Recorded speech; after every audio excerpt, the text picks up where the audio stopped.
What's up, guys? Rivera here, the absolute best LGBTQ comedian in the world. I'm currently on my way to California because I will be performing in Monterey on Friday night. I'm performing at Planet Gemini, and then I've got, I think, Fresno, Tulare, and Kingsburg as well that I'll be doing this weekend. So I'll go ahead and post the rest of the information for now. The most important thing people need to remember is Friday night I will be performing at Planet Gemini in Monterey, California. Okay, so yesterday I talked a little bit about the Paul Rodriguez situation. I did my little story time. Glad some of you appreciated it. I know that I had a friend that posted about how Donald Trump clearly is racist against all Mexican people or Latinos, and I'm not going to argue with you. Jose Luis Mesa is your name, but I will say that the example you gave for me isn't necessarily the best, because you brought up the example of him talking about the judge and didn't think that the judge could be impartial. And I found that in a lot of cases, people can't separate their personal feelings from being able to fairly judge something. And so I don't really know that that's the best example as far as I go. I personally don't feel like Donald Trump is racist against all Mexicans, but, or Latinos in general, including Mexican Americans, but everybody's entitled to their opinion. I just figured I'd respond to that because that one kind of stuck out to me. As far as what people wanted me to talk about today is I got a couple of messages asking me how I felt about the Jim Acosta situation. If you don't know, Jim Acosta is a reporter that was at the White House press conference with Donald Trump yesterday, or Donald Trump's White House press conference yesterday that he held after the midterms. And Jim Acosta could not accept that he was done getting to ask questions. And I think that Jim Acosta all the way around messed up. Like, when people say that Donald Trump is trying to control the press by making this move, I don't agree with that. Because what happened was, it doesn't matter who you are.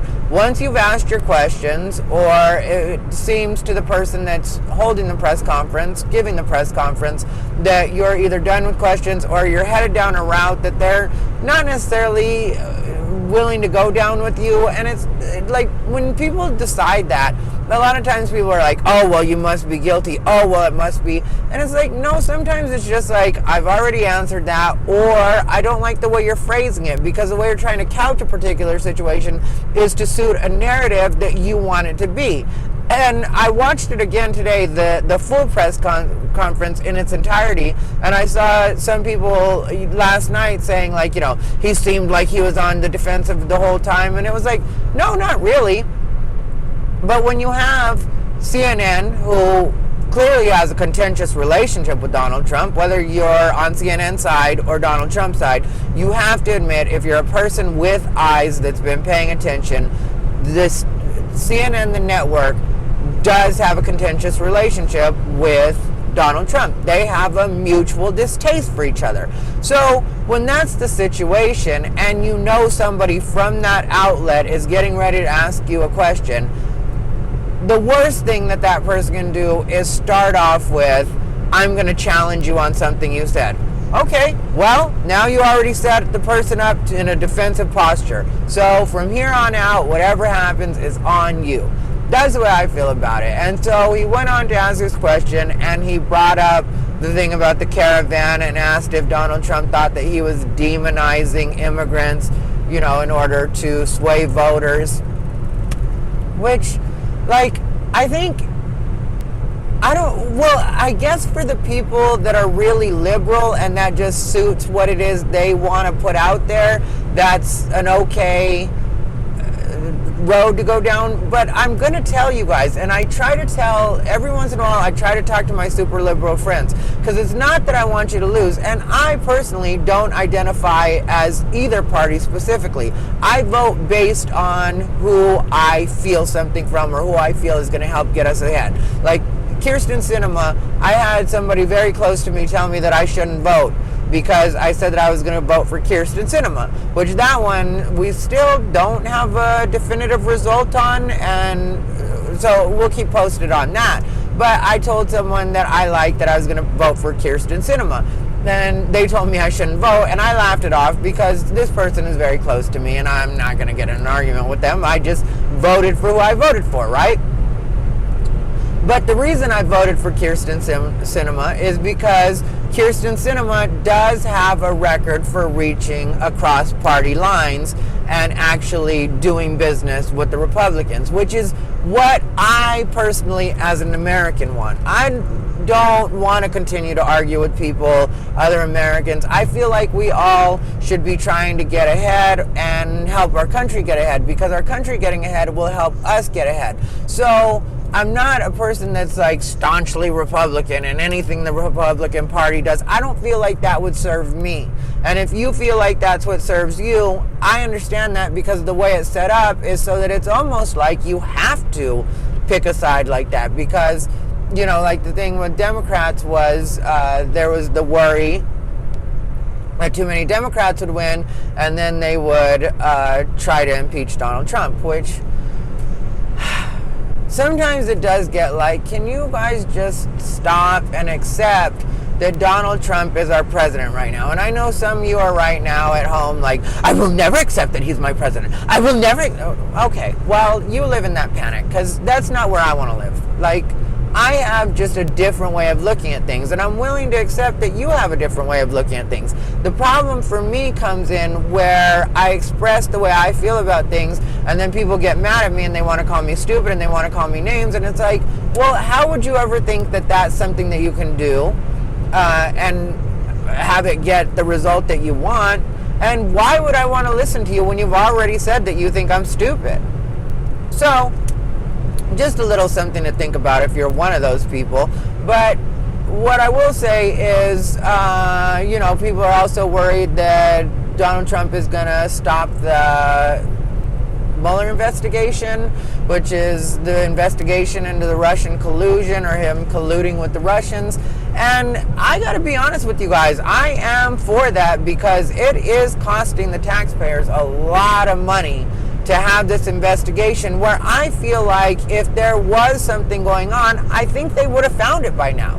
I really feel like by now they would have already given us an announcement. But when you're not giving us a progress report, and you're also, and I know some people will say, well, they can't give a progress report because of whatever. Well, then I don't really know how it is I, in good faith, am supposed to be like, okay, well, then I'm fine with this continuing to go on and for you to continue to spend taxpayer money when there's no proof and you haven't come out with anything that's like actually a smoking gun. And so for me, it is like, I would be fine with that ending. And I know that it would look improper if Donald Trump himself ends it, but I just wish it would end. And I wish that some of this would stop. And I know some people would be like, well, when they were investigating Bill Clinton and Monica Lewinsky, blah, blah, blah, blah, blah. And it's like, yeah, I agree. And I want to know, at what point do we stop saying, like, this is an excuse for this stupidity because that was the stupidity that was happening back then. Like, you hear it happen all the time when, like, when I said that people should just accept that Donald Trump is the president, you'll hear people that are on the far left being like, well, the Tea Party wasn't happy about Obama, and that's where the Tea Party started, was because they were so unhappy in Obama and blah, blah, blah. And I feel like, yeah, and I felt like they were crazy too. So I really wish that more people on both sides would just start to think about what it is we can do to get ahead. And if that means working with the administration that's in place right now to get what we need done so that we can get to where we want to go, then let's just do that. And like I say, I know some people are going to get mad at me, but I don't care, because I'm tired of people getting mad and acting like we're not allowed to have conversation. There are enough level-headed people that I can have this conversation and I can say this and have it not be the biggest deal in the world. Have it be a situation where some people do understand that Jim Acosta was impolite in the way he handled. Like when he pushed that lady's hand, like, that's out of line. Like, you've been shut down. So don't push anybody's hand. And I'm not one of those people that's like, oh, she's a woman. And I didn't think he pushed her particularly hard. Had it been a man, anybody else, I would have just been like, that's rude. And he shouldn't have handled it that way. Like, you're still a professional, Jim Acosta, and you're still addressing the president. And as much as people love to remind Donald Trump that he's the president, so he needs to watch the way he behaves or whatever, you need to respect that he is the president. So you need to treat him like you would treat any other president, because Jim Acosta would not have pulled that shit with Barack Obama. I guarantee you he wouldn't have pulled that shit with Barack Obama. But because it's Donald Trump and there's a relationship between, or the animosity between CNN and Donald Trump, and also the fact that the American public, for the most part, is going to cheer that on and act like that was acceptable, he thought he could get away with it. So, I don't know. I just know that I would like to hear from you guys, and I don't mind, like I said, I don't mind hearing opposing viewpoints. Just let's not fall to the you're stupid and whatever else, Feel free to let me know how did you feel. And like, comment, and subscribe. Again, like, comment, and subscribe. Join the conversation in the comments. Let me know where it is you're at. If your comment strikes me the right way, if you haven't noticed, I will definitely address it. And if there's any kind of crackling or anything like that, I'll figure it out when I'm messing with the sound later, and have that corrected at other times. I'm going to be on the road for the next 4 or 5 days, so some of them will be like this. Anyway, sorry about the camera bouncing too. I'll see if I can find something that can correct that. Maybe I'll have to take a trip to Best Buy or something. Anyway, this has been Ty Rivera, the absolute best LGBTQ comedian in the world.